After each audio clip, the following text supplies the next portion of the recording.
Hi, I'm Ron Larson. For those of you who don't know me, I'm with the Horace Mann Companies. Our company was founded by two teachers in 1945 because they believed educators should have better auto insurance rates because they're better drivers. Today we still focus on the educator market. Now that's as close as I'm going to come to talking about my career.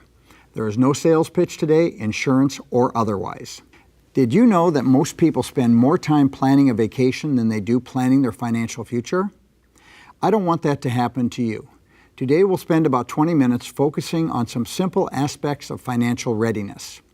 Putting together a financial roadmap at an early age can pay off big down the road. You wouldn't go into the classroom without a lesson plan, so don't go another day without thinking about your financial future. Everyone wants to earn more, but it isn't necessarily how much you earn, but how you spend it. By doing the right things with your money, you can make the most of what you do, beginning right now. The title of this workshop is Financial Success, and that's where we all want to end up, right? But if you could set your GPS for that destination, you'd find there are a few checkpoints you need to visit along the way. These checkpoints are 4 things you can do now to make your money work for you. Manage it, establish good credit, protect what you have, and put away money for a rainy day. We can use checkpoints to head to financial success. And the good news is, taking charge of your personal finances doesn't have to be complicated. There are some practical steps you can take to make the most of your money. We'll start at the beginning, the budget and spending money, and finish by talking about the importance of saving some of it. Our first topic is spending money. How do you spend your money today? Do you get your paycheck, pay your bills, go shopping, go out with friends, and then wait until your next paycheck? Do you know how much money you spend each month? Create a budget. We have a budget calculator and more at horacemann.com on the right side of our page under Financial Services tab, horacemann.com/financial services. Gone are the days when people carried lots of cash to pay for purchases. Instead, we reach for plastic. Do you use a credit card? Credit cards are certainly convenient, and they can help you establish a good credit history as long as you don't charge more than you can afford to pay. That can easily happen if you don't keep track of your spending. Many of us have more than one credit card, but try to resist the urge to open a credit card to get a 10 or 20% off of an item. A few cards are fine, but too many open credit lines, even if you have zero balances, could be considered a negative mark on your credit score. The Federal Trade Commission has a lot of useful information about consumer credit.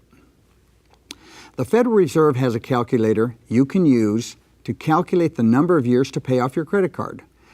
Go to federalreserve.gov/credit card calculator. Do you know if you had a credit card balance of $2,000 with an annual percentage rate of APR of 20%, you didn't charge any more to that card and just made the minimum monthly payment, how long it would take you to pay off that balance? It could take 26 years to pay it off and cost almost $6,500 of interest charges. So pay your balance in full each month.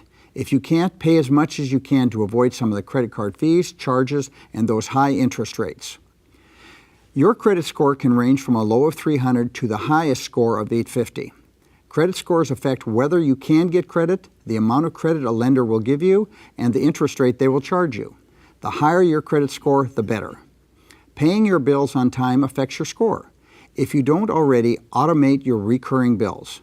Arrange for an automatic withdrawal from your checking account to cover recurring expenses, such as your mortgage, utility bills, health club membership, or your insurance payments. This takes the hassle out of making scheduled payments and helps avoid any late charges. You can get your credit report free once every 12 months from 3 credit agencies, Equifax, Experian, and TransUnion at www.annualcreditreport.com. Only one website is authorized to fill orders for free. On the annual credit report system you are entitled to by law. Other websites that claim to offer free credit reports, free credit scores, or free credit monitoring are not part of the legally mandated free annual credit report program. In some cases, the free product comes with strings attached. Insurance is the next stop on your road to financial stability. Don't try to cut your spending by not having or canceling your insurance. Insurance provides protection against medical costs or major loss of personal property like your home or car. It's good to review your insurance coverages at least annually. Ask about topics such as, for your auto, home, or renter's insurance, are your policy limits and deductibles appropriate? Life insurance, is the type and amount of coverage current and well documented? Let's briefly look at each of these, plus things you should consider. You are probably paying for your own auto insurance right now. While different companies offer different benefits at varying costs, it's good to know some of the general factors that affect your auto insurance rates. The distance you drive to work. If you have a short commute each day, you'll pay less simply because you're on the road less. The type of car you own. If you have a new car, it will cost more to replace it than the same car that is 5 years older. Discounts can also make a huge difference in what you pay. You may get discounts if your car has anti-theft devices, if you have more than one vehicle insured with the same company, or if you have other types of insurance with them, such as renters or homeowners insurance. Many companies also offer a discount if you make your payment through payroll deduction. Take advantage of the discounts. If you are buying your home, the mortgage company probably required you to have homeowners insurance. But what about you renters? Do you have renters insurance? Your landlord should have the building insured, but did you know that if something happened to your building, your contents would not be covered under the landlord's coverage?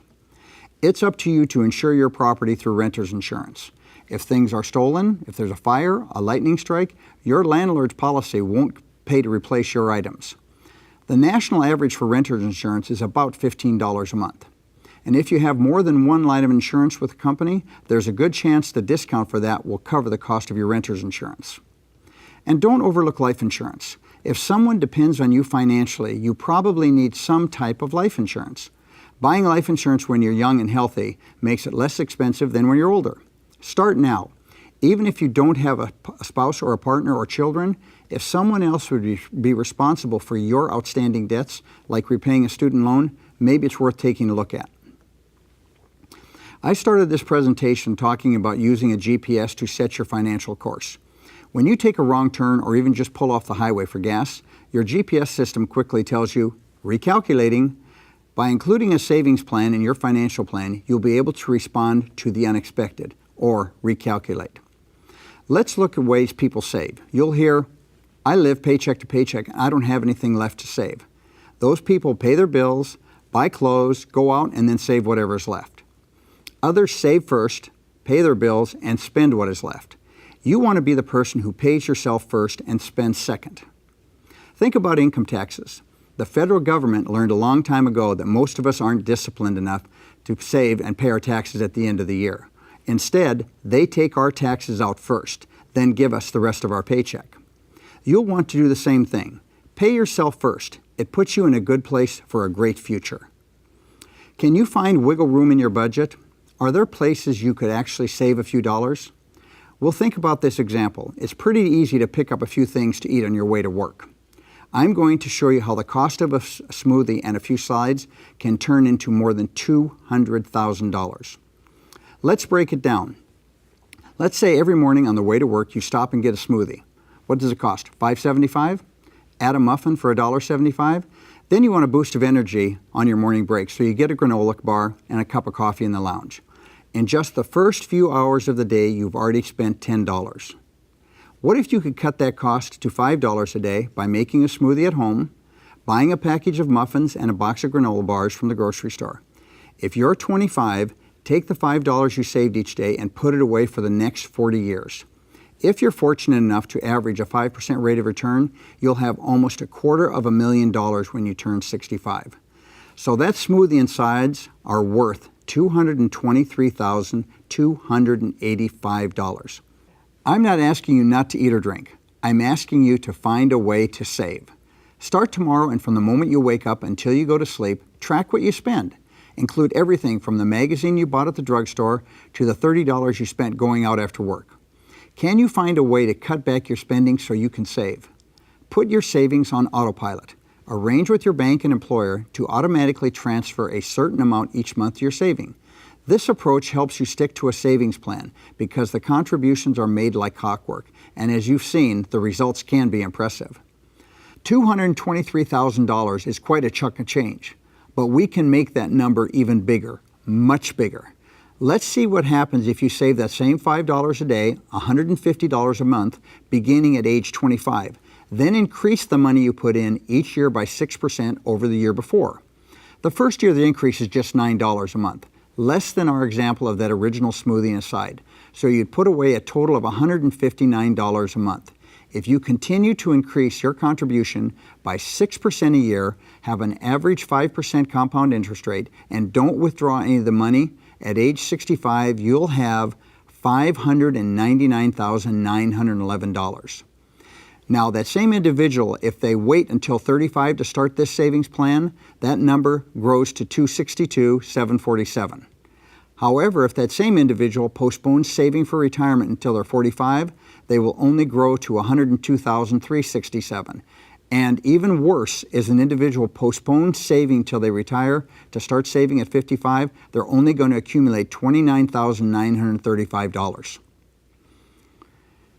So let's assume you plan to work 30 years.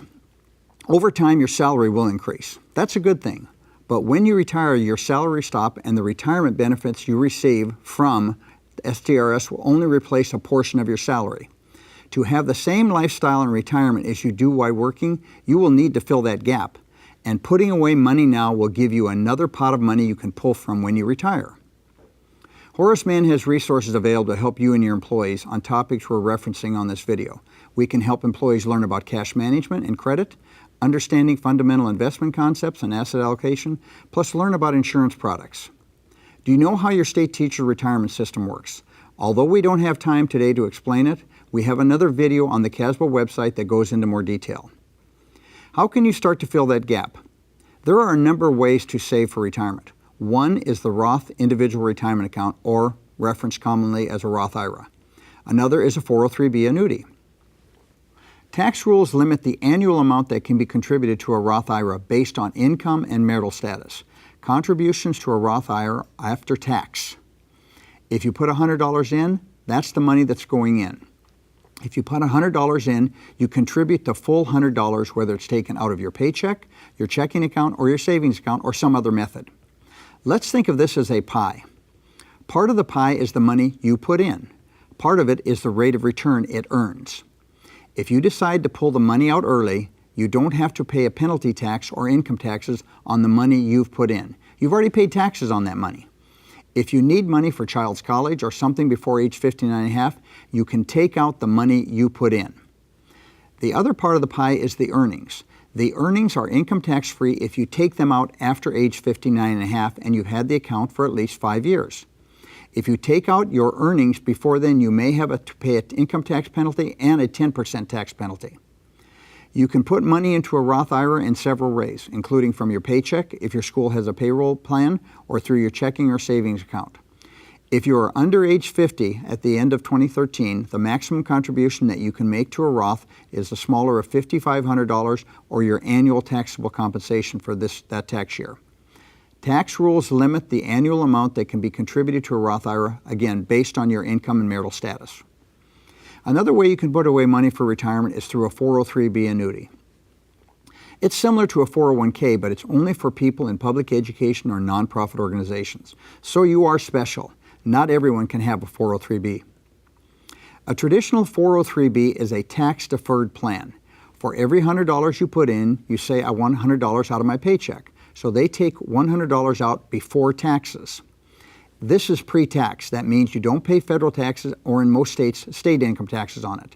The big advantage here is when you get your actual paycheck, the money you care about, you're only going to miss about $72. You can put more money into your 403b, but don't miss it as much because it's going in pre-tax. You'll pay the taxes on it when you retire, when you'll probably be in a lower tax bracket. As of 2013, you can put $17,500 away annually. It's important to remember annuities like the ones in a 403b plan should be considered long-term investments. Generally, due to IRS restrictions, you may make a withdrawal from your 403b annuity only upon reaching age 59 and a half, severance from your employment, disability, or certain hardships if they're allowed by your plan documents. Your employer's plan may have additional restrictions. But what happens if you want to pull your money out before 59 and a half, assuming you are able to? The taxes on that money have been deferred, so when you take it out, that's when you pay taxes. If you qualify for a withdrawal before age 59.5 and take the money out before that age, you will owe taxes on the amount withdrawn, and you will also pay an additional 10% penalty tax. To stay on the safe side, you should consult with your tax advisor regarding any tax-favored products. Looking ahead, you need to consider, what is your retirement plan? What are your personal goals? What is your time frame or target date to retire? What are your real income needs? What is your strategy for the distribution of your assets so you don't run out of money? Typically, experts say you should start out by putting aside 10% of your salary for retirement. So let's say 10% of a $36,000 annual salary is $300 per month. Most of us starting out can't do 10%, but think about what you can do and what you can cut back on. If you can do $100 a month, that is great. Remember, each year you can increase that amount. I encourage everyone, no matter what your age, to start saving on a regular basis. We've already seen how you have the advantage of time. The important thing is to start saving now. To review, an important idea from today's presentation is the advantage of having an overall plan and a retirement plan. Set up and follow a financial plan and make sure you include savings. And use professionals to assist and guide you with your savings and retirement plans to ensure you consider tax and other implications. Thank you for your time today. My name is Ron Larson. You can reach me at ron.larson@horaceman.com.